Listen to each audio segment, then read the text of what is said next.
Hello and welcome student. चलिए, कुछ ज़माने के बाद करीब 2 हफ्ता के बाद फिर आप लोग का क्लास में ले रहा हूँ। आज मैं हिस्ट्री में आपको पढ़ाऊँगा socialism in Europe and the Russian revolution. Europe में समाजवाद किस तरह से आया और रूसी क्रांति क्या है, इसके बारे में हम लोग पढ़ेंगे। इसको हम लोग प्लानिंग अहेड यहाँ देख रहे हैं। इसको 15-16 छोटा छोटा खंड में इसको बांट दिया गया है। इसमें हम लोग विस्तार से पढ़ेंगे। तो पहला इनका खंड क्या है? Debate about changes in society. समाज में किस तरह से परिवर्तन हुआ, इस पर वाद विवाद कैसे हुआ, क्या था। Industrial revolution and socio economic change. औद्योगिक क्रांति से किस तरह से सामाजिक आर्थिक परिवर्तन हुआ। द राइज ऑफ सोशलिज्म, समाजवाद का कैसे उदय हुआ। Socialist parties and revolutionary group, Samajwadi पार्टियां थी और क्रांतिकारी ग्रुप वगैरह के बारे में जानेंगे इस चैप्टर में। फिर एक conditions in Russia before the revolution, आंदोलन के पहले, क्रांति के पहले रूस की स्थिति क्या थी, इसके बारे में हम लोग पढ़ेंगे। उसके बाद पढ़ेंगे द रिवॉल्यूशन ऑफ 1905, 1905 में किस तरह से क्रांति हुआ, जिसके बारे में बताया जाएगा। उसके बाद हमारा आएगा the immediate cause of the revolution, the first world war, पहले वर्ल्ड वार, प्रथम विश्व युद्ध के बारे में यहाँ पे पढ़ाया जाएगा। हम लोग जानेंगे, उसके बारे में पढ़ेंगे। उसके बाद फरवरी रिवॉल्यूशन, फरवरी में जो क्रांति हुआ उसके बारे में यहाँ पे आएंगे। फिर द जुलाई इंसरेक्शन पढ़ेंगे, जुलाई में किस तरह से उथल पुथल हुआ। उसके बाद है द अक्टूबर रिवॉल्यूशन, अक्टूबर में किस तरह से आंदोलन हुआ। द पीस ट्रीटी, किस तरह से संधि वगैरह हुआ। फिर पढ़ेंगे हम लोग सिग्निफिकेंस ऑफ द रिवॉल्यूशन, क्या उसका सिग्निफिकेंस था, क्रांति का क्या मिला हमको, क्या पाया, क्या हानि हुआ, इसके बारे में। What changes were brought about in Russia, उससे रूस में किस तरह का परिवर्तन हुआ, इसके बारे में हम लोग पढ़ेंगे। उसके बाद हम लोग पढ़ेंगे collectivisation carried out by the Joseph Stalin, Stalin उनके नेता थे रूस के, तो कलेक्टिवाइजेशन प्रोग्राम उनके द्वारा चलाया गया, उसके बारे में जानेंगे। फिर global influence of the Russian revolution, पूरे वैश्विक स्तर पर रूसी क्रांति का क्या असर पड़ा, इसके बारे में जानेंगे। फिर collapse of communism in Russia, रूस में किस तरह से कम्युनिज्म का समाप्त हो गया, कोलैप्स कर गया, इसके बारे में। और the legacy of the revolution, Russian revolution, रूसी क्रांति का क्या विरासत है, इसके बारे में पढ़ेंगे। तो हम लोग अब शुरुआत करते हैं। थोड़ा सा पहले परिचय दे दिया जाए। The modern world has been form through a series of important revolution, आज का जो आधुनिक विश्व है उस बहुत सारे क्रांति का एक नतीजा है, फल है, प्रतिफल है। This revolution began with the English revolution of 1688, शुरुआत 1688 में ये आंदोलन अंग्रेज के लोगों के हुआ, इंग्लिश में हुआ।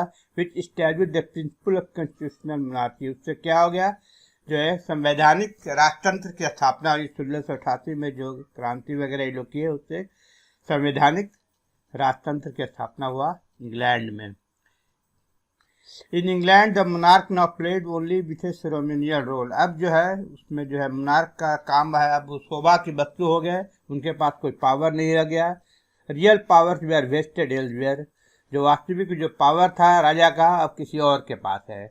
उसके बाद फिर हम लोग पढ़ेंगे, देखते हैं। The American war of independence 1766 led to the creation of a republican government in the USA, 1776 में अमेरिका का जो युद्ध हुआ, उसमें एक रिपब्लिक गवर्नमेंट यूएस में फॉर्मेशन हुआ, गणतंत्र वहां पे आया। The French revolution 1789 set out to destroy the old feudal order based on the privileged position of nobles and the clergy। 1789 में हम लोग देखें कि फ्रेंच रिवॉल्यूशन हुआ था, उससे जो भी वहाँ पे जन्म के हिसाब से जिनको अधिक नोबल और क्लर्जी, पादरी और कुलीन वर्ग को जो अधिकार मिला हुआ था सामंती प्रथा में, वो समाप्त हो गया। It proclaim the new idea of liberty, equality and fraternity, इस तरह से एक नया विचार आया, स्वतंत्रता का, समानता का और भाईचारा का।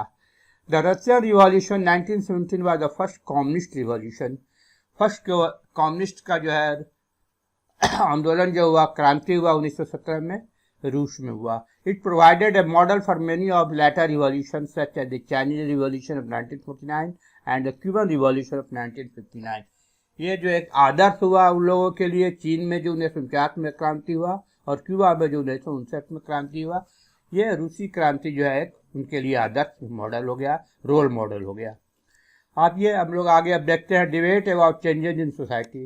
समाज में किस तरह से परिवर्तन हो रहा है, इसका वाद विवाद क्या था, किस तरह से हो रहा था। डिफरेंट पीपुल है different opinions about changes in society in the 19th century. 19वीं शताब्दी में अलग अलग लोगों का, अलग अलग समाज में लोगों का अपना अलग अलग विचार था। They fell into three main categories. उसमें जो मुख्यतः 3 वर्ग में उनका वर्गीकरण किया गया था। उस ग्रुप में क्या था, एक ग्रुप था जो लिबरल का ग्रुप था, जो कि उदारवादी लोग थे। दूसरा रेडिकल थे, जो कि सुधार तेजी से चाहते थे। एंड द कंजर्वेटिव, जो रूढ़िवादी थे, माने जैसे चल रहा चलते रहना चाहिए। ये कंजर्वेटिव 3 तरह का ग्रुप समाज में उसमें बटा हुआ था। हम लोग अब पढ़ते हैं लिबरल्स के बारे में। The liberals favoured freedom from state intervention in religion and economic matter. जो लिबरल थे, उदारवादी लोग थे, उनका ये मानना था कि उनका जो है सरकार के द्वारा या राज्य के द्वारा जो उनके धार्मिक और आर्थिक मामलों में कोई हस्तक्षेप ना किया जाए। ये लिबरल लोग इस विचार पर उनका चलना था। वो जोर देते थे, they laid stress on the following. क्या क्या चीज़ पर वो जोर देते थे कि राइट टू लाइफ होना चाहिए, सिविल एंड रिलीजियस फ्रीडम हमको होना चाहिए, and the right to carry on any occupation, trade और बिजनेस। किसी तरह का व्यवहार हम कर सकते हैं, बिजनेस कर सकते हैं, नौकरी धंधा कर सकते हैं, इसमें राज्य का कोई हस्तक्षेप नहीं होगा। And the right to property, और लास्ट में था कि लोगों को संपत्ति का अधिकार भी होना चाहिए। ये लिबरल जो है ये लोग चाहते थे 4 चीज कम से कम। In political sphere they supported the cause of a democratic state and representative assembly to frame the law.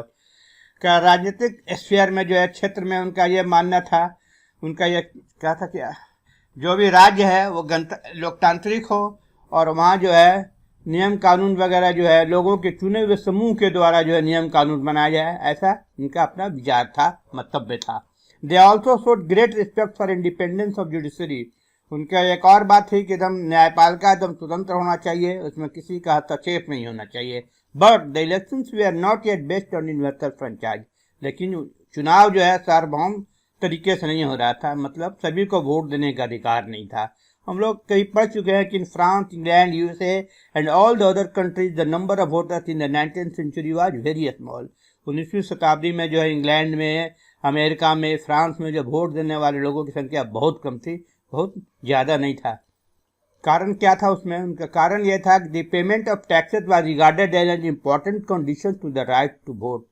Women's were also excluded from the voting right. इसका रीजन ये था कि वहाँ बना हुआ था जो पैसे वाले लोग हैं, जो सरकार को टैक्स देते हैं, उन्हीं को वोट देने का अधिकार था और महिलाओं को वोट देने का कोई अधिकार नहीं था।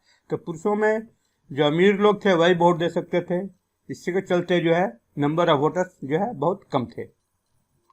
आइए रेडिकल्स लोग क्या चाहते थे? In the 19th century radical party stood for extending the right to vote. 19वीं शताब्दी में जो रेडिकल पार्टियां जो थे ये चाहते थे कि वोट देने का अधिकार होना चाहिए। They favoured people's increase participation in politics. वो चाहते थे जितना ज़्यादा से ज़्यादा लोग जो है पॉलिटिक्स में, राजनीति में भाग लें, पार्टिसिपेट करें। They also stood for social welfare schemes at a time when even the liberals did not talk much of such measures. वो चाहते थे कि सामाजिक सुधार हो, जबकि लिबरल जो है ये नहीं, इस तरह के इस मैटर पर उनका कुछ ओपिनियन नहीं था लिबरल का। लेकिन ये रेडिकल चाहते थे कि समाज में सुधार होना चाहिए, वेलफेयर स्कीम चलना चाहिए, लोगों के भलाई के बारे में बात करना चाहिए। They way are not against the institution of private property. वो इस बात के नहीं था कि लोग के पास प्राइवेट प्रॉपर्टी है कि नहीं, इंडिविजुअल लोग के पास प्रॉपर्टी है कि नहीं है, इसके विरोध में वो नहीं थे। मतलब लोग जो है चाहें तो अपना प्रॉपर्टी वगैरह जमा कर सकते हैं, खड़ा कर सकते हैं। But they way are not supporting private property as strongly as the liberals and the conservative did. लेकिन ये इस तरह से जो है जोर नहीं दे रहे थे जिस तरह से लिबरल और कंजर्वेटिव लोग कहते थे कि प्राइवेट प्रॉपर्टी होना ही चाहिए। ऐसा है, बहुत स्ट्रांगली इनका जो है उस पर विश्वास नहीं था, जोर नहीं दे रहे थे। They were oppose to the concentration of wealth in the hands of big landlord, factory owners and traders. उनका यह विरोध था कि जो भी पैसा है, धन दौलत वगैरह सब जो है बड़े बड़े जमींदार, फैक्ट्री मालिक या व्यापारियों के हाथ में नहीं होना चाहिए। यह इनका मानना था, यह रेडिकल्स का विचार था। कंजर्वेटिव्स के बारे में देखें, कंजर्वेटिव्स लोग हमारे क्या कह रहे थे? The conservative mean the desire to conserve, रूढ़िवादिता का मतलब होता है कि किसी भी चीज़ को कंजर्व करना, लालसा होना चाहिए कि हमारे पास जो चीज़ पहले से जो चल रहा है वो चलते रहे, उसमें किसी तरह का छेड़छाड़ ना हो। The conservative resisted revolutionary change in society, अचानक जो क्रांतिकारी परिवर्तन समाज में हो ऐसा वो नहीं चाहते थे। 19th century conservatism in England had been oppose to the extension of the voting rights, 19वीं शताब्दी में इंग्लैंड में जो रूढ़िवादी लोग जो थे वोटिंग राइट का विरोध कर रहे थे कि सभी को वोट देने का अधिकार नहीं होना चाहिए। अकॉर्डिंग टू द कंजर्वेटिव क्या कर रहे थे, the wiser the richer and the more capable should lead and govern the ordinary people. उनका यह मानना था कि जो बुद्धिमान आदमी है, जो पैसा वाला आदमी है, जो ज़्यादा योग्य है, वो ऑर्डिनरी सामान्य पीपल को, लोगों के ऊपर राज्य करे, उनको गवर्न करे, उनको दिशा बताए। The conservatives resolve to protect the rights of the church, वो भी कंजर्वेटिव लोग ये भी चाह रहे थे कि चर्च का अधिकार जो है उसी तरह से उनके पास रहना चाहिए, चर्च से उनका अधिकार नहीं छीनना है। दे स्ट्रांगली डिफेंडेड प्राइवेट प्रॉपर्टी, बहुत जोर के साथ जो है प्राइवेट प्रॉपर्टी को वो डिफेंड करते थे, चाहते थे कि लोगों के पास जो है पैसा होना चाहिए, धन होना चाहिए, संपत्ति होना चाहिए। Which they call the fruits of one's effort and labour, उसको क्या बोलते थे, किसी का प्रयास मेहनत का जो है फल है। In 20th century the conservatives in England waged a full-scale anti-nationalization campaign करा। उस समय इंग्लैंड में जो है एकदम पूर्ण रूप से जो है राष्ट्रीयकरण का जो है विपरीत उनका प्रचार होता था। एंटी नेशनलाइजेशन कैंपेन प्रचार वो कर रहे थे कि राष्ट्रवाद के बारे में उनके यहाँ कोई उसमें उनका विचार नहीं था, मतलब सब कुछ जो है राजा के ही पास रहे, एक ही आदमी के पास रहे, ऐसा उनका सोचना था। In other words they were oppose to industry और commerce being brought under government control. दूसरे शब्दों में वो सरकार अगर कोई उद्योग धंधा को या व्यापार को अपने कंट्रोल में लेती है तो उसका भी वो विरोध करते थे। This does not mean that the conservatives wish to keep things just as they were, इसका ये मतलब नहीं था कि जो चीज़ जैसे है वैसे ही रहना चाहिए, ऐसा भी कंजर्वेटिव नहीं चाहते थे। According to them reform is preferable to revolution, उनका मानना था कि सुधार होना चाहिए लेकिन क्रांति से नहीं, आंदोलन से नहीं, धीरे धीरे समाज में सुधार होना चाहिए, ये कंजर्वेटिव लोग चाहते थे। आइए आगे देखें industrial revolution and socio economic change में क्या क्या परिवर्तन हुआ। While the French revolution was showing its effects and Napoleon was disturbing peace of Europe, another revolution was in progress. French में क्रांति जो हो रहा था और हमारा नेपोलियन महोदय जो थे यूरोप की शांति को भंग किए हुए थे, यूरोप में कुछ और भी क्रांति वगैरह चल रहा था, उसमें भी कुछ सुधार था, प्रोग्रेस था। This was the industrial revolution, क्या था वो, औद्योगिक क्रांति तेजी से हो रहा था। It began in England about 1760, 1760 के आसपास जो इंग्लैंड में पहला यहाँ शुरुआत हो चुका था औद्योगिक क्रांति का। आफ्टर 50 years और so it appeared in the United States and some other countries, करीब 50 साल के बाद जो है फिर ये अमेरिका में भी और दूसरे कंट्री में भी औद्योगिक क्रांति का शुरुआत हो गया। The term industrial revolution means the changes brought about by large scale production with the aid of new machine. Industrial revolution जो औद्योगिक क्रांति का मतलब था कि जो सामान पहले हाथ से बन रहा था, तैयार हो रहा था, अब वो मशीन के द्वारा तैयार किया जा रहा था, इसको हम लोग इंडस्ट्रियल रिवॉल्यूशन कहा गया। तो इसका असर क्या हुआ, impact of the industrial revolution, इसका असर क्या हुआ। Industrialisation mean that goods could be produce in immensely large quantity. औद्योगिकरण का जो है मतलब हुआ कि सामान जो है तैयार जो हो रहा था और बहुत बड़ी संख्या में, बहुत बड़ी मात्रा में जो है सामान का निर्माण हो रहा था, उत्पादन हो रहा था। Many goods which earlier way are not within the reach of the ordinary people could now be enjoy by millions. पहले जब हाथ से ये सामान बन रहा था तो ये महंगा होता था, तो बहुत सारे लोग जो है ज़्यादा से ज़्यादा लोग नहीं खरीद पाते थे, लेकिन मशीन से सामान बनने से सामान सस्ता हो गया, तो अब जो है ज़्यादा से ज़्यादा लोग सामान खरीदना शुरू किए, इंजॉय करना शुरू किए। People could live a life of ease and luxury, अब जो है लोग जो है एकदम आराम पसंद लाइफ, लग्जरी और आराम से रहना शुरू कर दिए, ये जो है इंडस्ट्रियलाइजेशन के चलते। Improved communications, canals and the railways brought countries and people close together। अब जो दूर संचार वगैरह का साधन इम्प्रूव हो गया, नहर वगैरह हो गया, रेलवे वगैरह में सुधार हो गया, तो अब दूसरे दूसरे कंट्री के लोग भी जो है एक दूसरे के संपर्क में आना शुरू किए, मतलब आवागमन का सुविधा हो गया, संचार का सुविधा हो गया, नहर वगैरह से जो है सिंचाई वगैरह का सुविधा मिल गया। इससे लोग एक दूसरे से, देश के लोग भी आपस में मिलने जुलने लगे। But some of the changes that had taken place were horrible, लेकिन कुछ कुछ परिवर्तन ऐसा हुआ जो बहुत भयानक हुआ। पहला क्या हो गया? Slums and poor housing condition. Slum में लोग रहने के लिए विवश हो गए, रहन सहन जो है हाउसिंग कंडीशन बहुत खराब हो गया। The people left the village to work in factories situated in towns and cities near the coal fields or seaports. गरीबी इस कदर वहाँ पे हावी था कि लोग जो है गांव देहात के लोग अब जो है शहर में आना शुरू कर दिए, जहाँ पर कोल फील्ड होता था या सी पोर्ट जो है समुद्र किनारे लोग रहना शुरू किए ताकि वहाँ उनको रोजगार मिल सके। तो लोगों का पलायन शुरू हो गया गांव से शहर की ओर। They were forced to live in slums where the working condition were very bad. वो लोग मजबूरी में स्लम में रहना शुरू कर दिए जहाँ की जो है, और वहाँ पे जो वर्किंग कंडीशन जो था फैक्ट्री में या पोर्ट पर बहुत खराब था। In 1814, more than 1/10 of the population of the Manchester was living in basement. कर 1840 में जो मैनचेस्टर जो इंग्लैंड में एक औद्योगिक नगर था, उनका जहाँ वस्त्र उत्पादन बहुत ज़्यादा होता था, उसका एक करा की आबादी का 1/10 10वां हिस्सा जो है एकदम बेसमेंट में रहता था। सोचिए एकदम किसी तरह से लोग रह रहे थे, बेसमेंट में उनका गुजर बसर हो रहा था। They were forced to live under dirty condition. खराब स्थिति, बहुत गंदी स्थिति में उनको रहना पड़ता था। ये कार्टून में दिखा रहा है condition in the British factories earlier in 19th century. 19वीं शताब्दी के पहले जो है ब्रिटिश का जो फैक्ट्री वगैरह था वहाँ कितना खराब स्थिति था। The cartoon by Robert Cruikshank shows that women and children of tender age were forced by economic necessity to work in factories. महिलाएं और बच्चे जो है, कम उम्र की महिलाएं और कम उम्र के बच्चों को जो है फैक्ट्री में जो है आर्थिक प्रोग्रेस की उन्नति के लिए काम करना मजबूरी था। They were lashed with whips and threatened. वो लोग जो चाबुक उनको दिखाया जा रहा, चाबुक से मारा जा रहा, कह रहा है कि जाकर काम करो नहीं तो मैं तुम लोग को काट कर आधा आधा कर दूंगा। इस तरह से मार पीट के जो है जबरदस्ती उन लोगों से काम करवाया जाता था। तब जो है राइज ऑफ इंपेरियलिज्म, साम्राज्यवाद का उदय हो गया यहाँ। Everywhere there was a demand for raw materials and market to sell the manufactured good.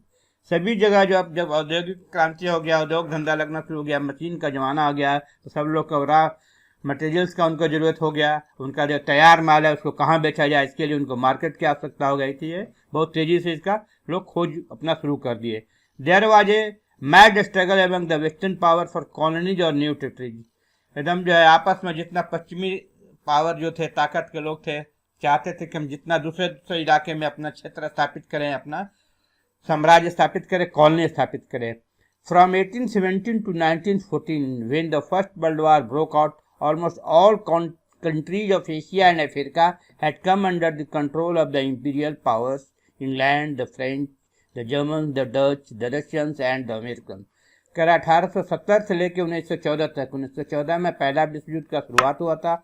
उस समय तक जो है करीब करीब एशिया और अफ्रीका के सारे देश जो हैं इंग्लैंड के या अफ्रीका के या जर्मन के या डच के या रसिया के या अमेरिका के ये लोग कॉलोनी हो गए।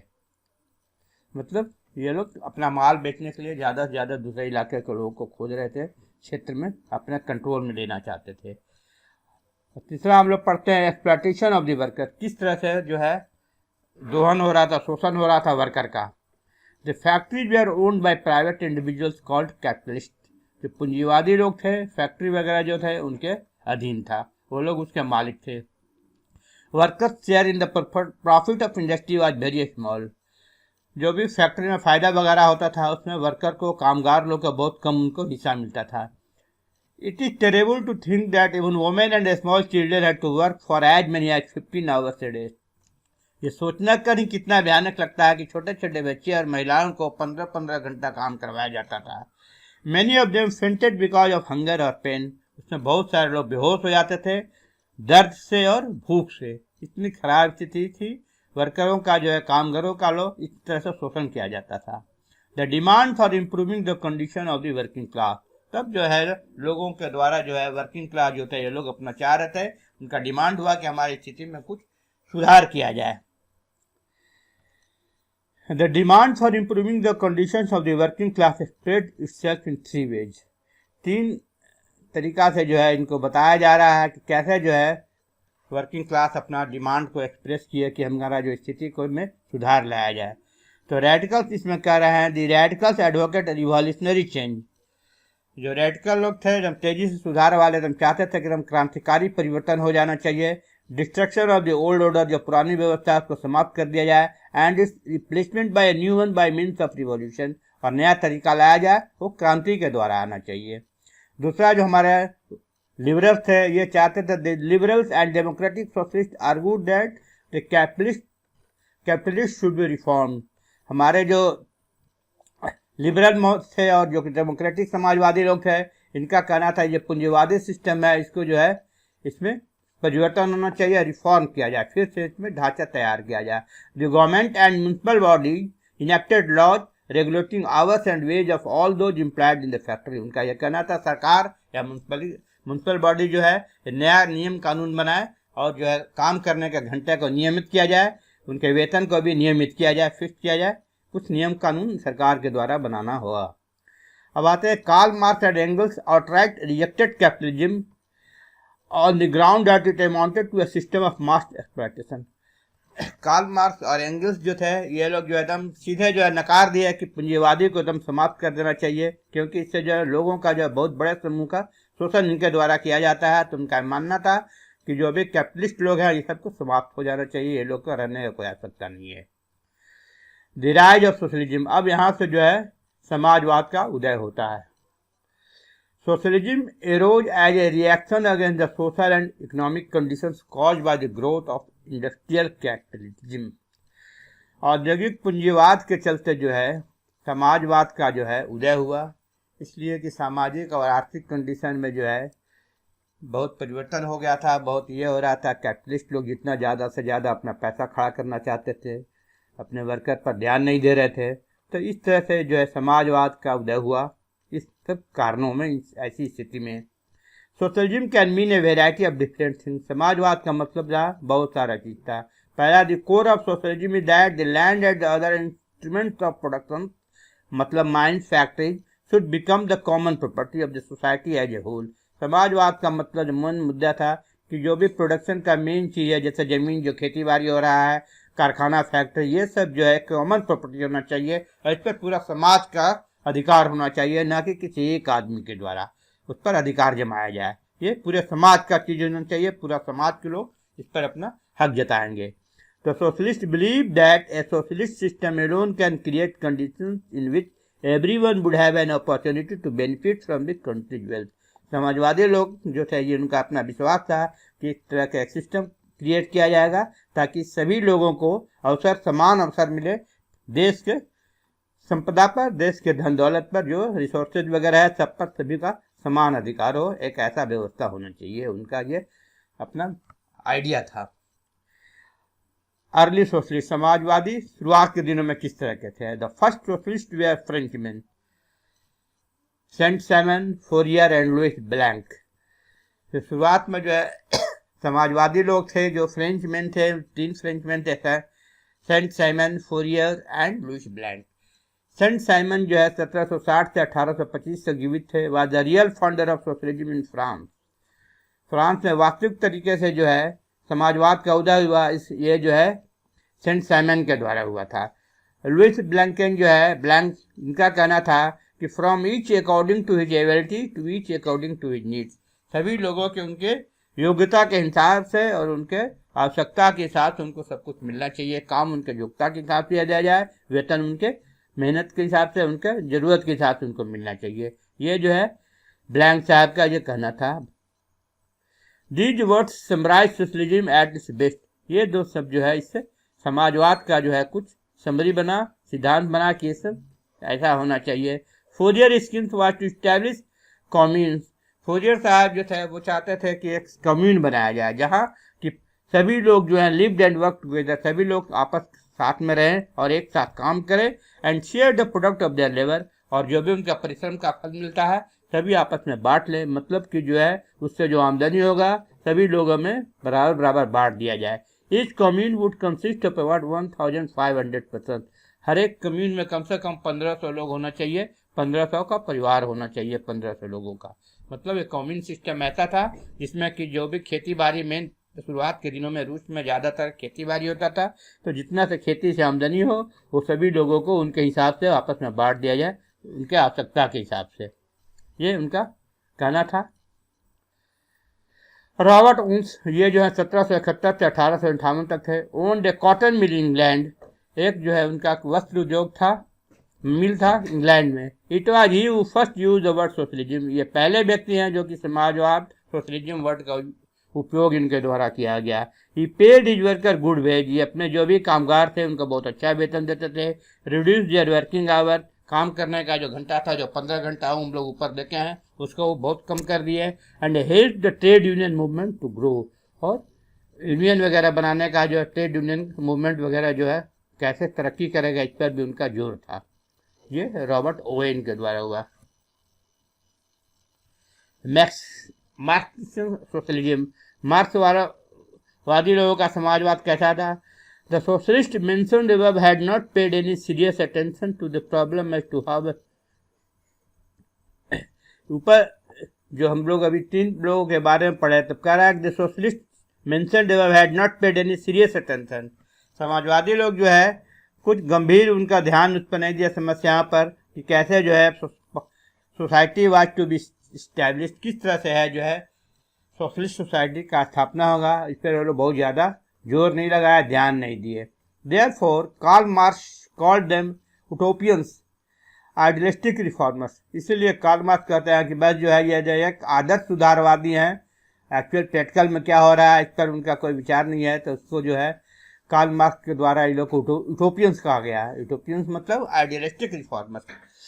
Karl Marx was a German thinker, वो जो है जर्मन थिंकर थे। In 1843 he had to leave Germany his native country because of his revolutionary idea, अपने जो क्रांतिकारी विचारों के चलते जो है 1843 में वो जर्मनी छोड़ दिए, जो वहाँ के वो पैदाइशी थे। और ही वेंट टू पेरिस, वो फ्रांस चले गए, वहाँ से वेयर ही मेट एंगल्स, जहाँ उनको एंगल्स से मुलाकात हुई। In the year 1847 marks and angles set up the communist league, 1847 में मार्क्स और एंगल्स के द्वारा जो है कम्युनिस्ट लीग का स्थापना किया गया।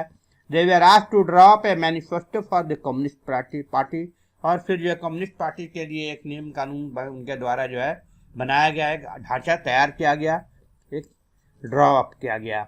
The communist manifesto was published in 1848, 1848 में जो ये पब्लिश हुआ कि कम्युनिस्टों का क्या मैनिफेस्टो है। According to Karl Marx and Engels, the workers have no other alternative but to resort to armed struggle, उनके हिसाब से जो कामगार की स्थिति में सुधार नहीं हो रहा था, तब सीधा उनका यह कहना था कि बिना जो है संघर्ष के, गोलीबारी के, विरोध करने के, संघर्ष के, स्ट्रगल के, ये सुधार इसमें नहीं हो सकता है। It is only in A communist system that the exploitation of worker can and, और उनका मानना था कि वर्करों का जो है शोषण जो हो रहा है सिर्फ और सिर्फ कम्युनिस्ट सिस्टम में ही समाप्त हो सकता है। ये हम लोग कार्ल मार्क्स का फोटो देखें, ये तस्वीर दिया हुआ है। अब आइए तो socialist parties and revolutionary group. Around the time the Communist Manifesto was published, revolutions broke out in many countries of Europe. जैसे ही जो है कम्युनिस्ट का मैनिफेस्टो पब्लिश हुआ, यूरोप के बहुत सारे देशों में जो है आंदोलन का शुरुआत हो गया। But all the revolutions were suppressed, लेकिन जो भी क्रांतिकारी आंदोलन हुआ इसको दबा दिया गया। The international working men's association और the first international was founded by the Marx in 1864 and dissolved in 1876। International working men's association की स्थापना की गई थी मार्क्स के द्वारा 1864 में, और 1876 में इसको विघटन हो गया। The second international was founded in 1889। उसके बाद फिर जो दूसरा इंटरनेशनल का स्थापना जो हुआ 1889 में हुआ, 1889 में। द ऑब्जेक्टिव आज, इसका ऑब्जेक्टिव था coordinate the efforts of the socialist communist and revolutionary group in Europe in order to attempt a communist revolution. इनका उद्देश्य था आपस में तालमेल बनाना, प्रयास करना किसके बीच में, समाजवादियों के बीच में, कम्युनिस्टों के बीच में और क्रांतिकारियों के बीच में, जो यूरोप के लोग थे, ताकि जो है कम्युनिस्ट आंदोलन का जो है प्रयास तेज हो, ज़्यादा से ज़्यादा फैले, प्रचार प्रसार हो। पेरिस कम्यून, पेरिस में किस तरह से कम्यून लोग आए, स्थापना हुआ। The socialist had a large following among the working class in Paris. अब समाजवादी लोग को जो है, जो भी कामगार लोग थे पेरिस का, बहुत बड़ी संख्या में जो है उनको सपोर्टर हो गए। Out of the confusion that prevailed in those days there arose the idea of the commune. अब उस समय जो कन्फ्यूजन लोगों के बीच में था कि कॉम्यून क्या है, तो कॉम्यून का आइडिया जो है बहुत तेजी से फैला वहाँ पे। In March 1871 elections were held in Paris for a general council of 90 members to serve as the government of the commune. 1871 में जो है एक इलेक्शन हुआ पेरिस में, जहाँ से कि 90 लोगों का चुनाव हुआ, जो कि सरकार कॉम्यून में गवर्नमेंट के द्वारा जो स्थापित कॉम्यून हुआ है उसमें उनको चुनाव हुआ। The Paris commune declare this objective. Paris का जो कॉम्यून का स्थापना हुआ वो अपना ऑब्जेक्टिव उद्देश्य क्या बताया? The ending of exploitation and monopolies. उनका पहला उद्देश्य ये था कि जो शोषण हो रहा है शोषण का समाप्त होगा, मोनोपोली जो है छत्र राज जो है वो भी समाप्त होगा। And in order to end the misery and misfortune of the people, लोगों को जो है कष्ट हो रहा है, उनका जो दुर्भाग्य है उसको दूर करने के लिए जो है पहला प्रयास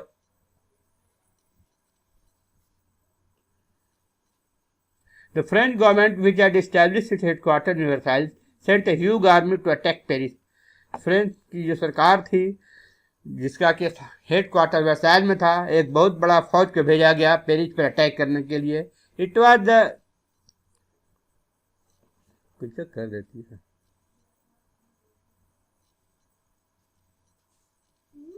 it was the tragic spectacle of the Frenchman fighting against Frenchman.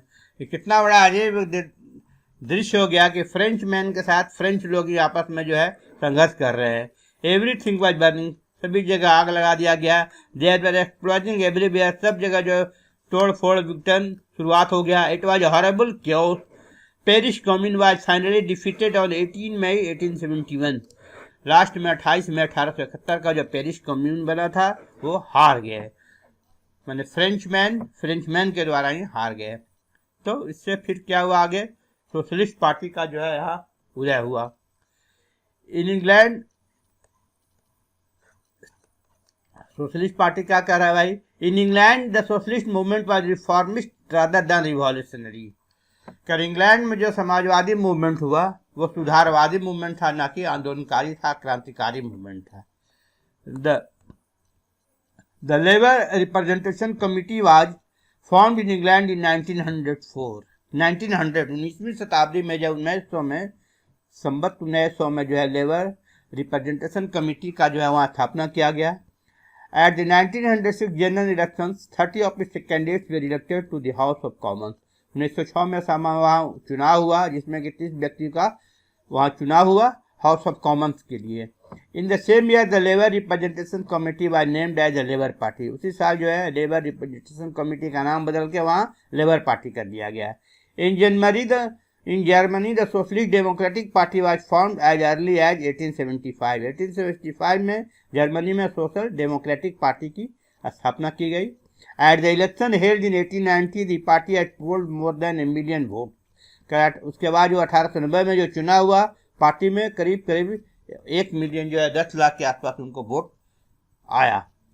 Socialism emerge as a powerful movement in a number of countries. इस तरह से जो है समाजवाद जो है बहुत सारे देश में एक जो है ताकतवर मूवमेंट के रूप में इनका उदय हो गया समाजवाद सोशलिज्म का।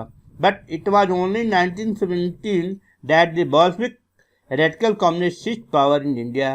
लेकिन ये सिर्फ जो 1917 में संभव हो सका कि कम्युनिस्टों का जो है शासन जो है रूस में आ गया। तो थैंक यू बच्चों। इसके बाद हम लोग फिर बाद में पढ़ेंगे। आप लोग का सिलेबस भी कुछ कम कर दिया गया है सीबीएसई के द्वारा, इसको हम लोग बाद में बताएंगे। मेरे ख्याल से हिस्ट्री में बस 3 ही चीज़ पढ़ना है, चैप्टर 2 और इसके बाद चैप्टर 3। हिस्ट्री में आप लोग को यही 3 चैप्टर पढ़ना है। Okay, thank you once again. आप लोग ध्यान से पढ़ें, कुछ समझने का प्रयास करें। मैं बार बार फिर यह कर रहा हूँ कि जो वर्ड आपको नहीं आ रहा है उस वर्ड को डिक्शनरी में देखें और उसको याद करने का प्रयास करें। कुछ पॉइंट जो आपको नहीं समझ में आया उसको नोट करके रखें। जब भी होगी मुलाकात तो आपको समझा दिया जाएगा, प्रयास करूंगा मैं। Thank you once again, thank you.